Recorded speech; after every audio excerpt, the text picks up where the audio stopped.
শাহজালাল আন্তর্জাতিক বিমানবন্দরের নাম কি পরিবর্তন হচ্ছে? আবারও কি ফিরছে সাবেক রাষ্ট্রপতি জিয়াউর রহমানের নাম? তার সরকার দলীয় এমপিদের দাবি থাকলেও আপাতত নাম পরিবর্তনে সরকারের কোনো পরিকল্পনা নেই বলে জানিয়েছেন বিমান প্রতিমন্ত্রী। বলেন, জিয়ার নাম পরিবর্তন করে আওয়ামী লীগ 16,000 কোটি টাকা ক্ষতি করেছিল সরকারের।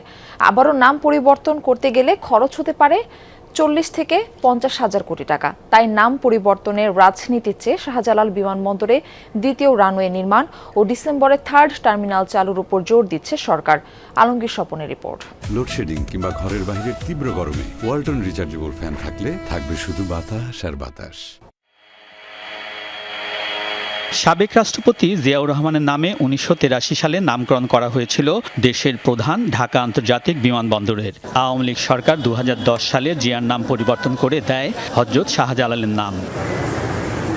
গণ অভ্যুত্থানে আওয়ামী লীগ সরকারের পতনের পর ত্রয়োদশ জাতীয় সংসদ নির্বাচনে জিতে ক্ষমতায় বিএনপি। সরকার দলীয় সংসদ সদস্যদের অনেকের দাবি শাহজালাল আন্তর্জাতিক বিমানবন্দরের নাম পরিবর্তন করে জিয়াউর রহমানের নামে নামকরণের। আমাদের অনেক সংসদ সদস্যরা বলেছেন, প্রস্তাবটা তুলেন, কিন্তু আপনারা তো জানেন মাননীয় প্রধানমন্ত্রী সাশ্রয়ী একটা ব্যক্তি, মনে হয় না তিনি রাজি হবেন কি হবেন না। এটা বিমান প্রতিমন্ত্রী জানান, আওয়ামী লীগ জিয়াউর রহমানের নাম পরিবর্তন করে শাহজালাল রাখায় সে সময় সরকারের প্রায় 16,000 কোটি টাকা ক্ষতি হয়েছিল।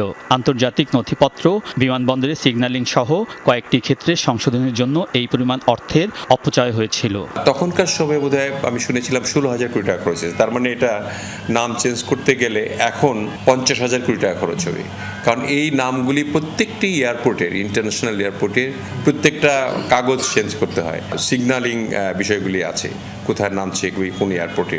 তাই নাম পরিবর্তনের রাজনীতিতে না জড়িয়ে শাহজালাল আন্তর্জাতিক বিমানবন্দরের আধুনিকায়নে জোর দিতে চায় সরকার। দ্বিতীয় রানওয়ে নির্মাণ করে বাড়াতে চায় আন্তর্জাতিক ফ্লাইটের সংখ্যা। সেকেন্ড রানওয়ে করার জন্য আমার প্রস্তাব ক্যাবিনেটে রাখবো, মাননীয় প্রধানমন্ত্রীকে বলবো। দুইটা রানওয়ে করলে আপনার ফ্লাইটের সংখ্যাটা বাড়ানো যায়, 100-150 ফ্লাইট ইজিলি আমরা করতে পারি। তাতে করে আমি ইনকাম বাড়তো, সিভিল এভিয়েশনের ইনকাম বাড়তো।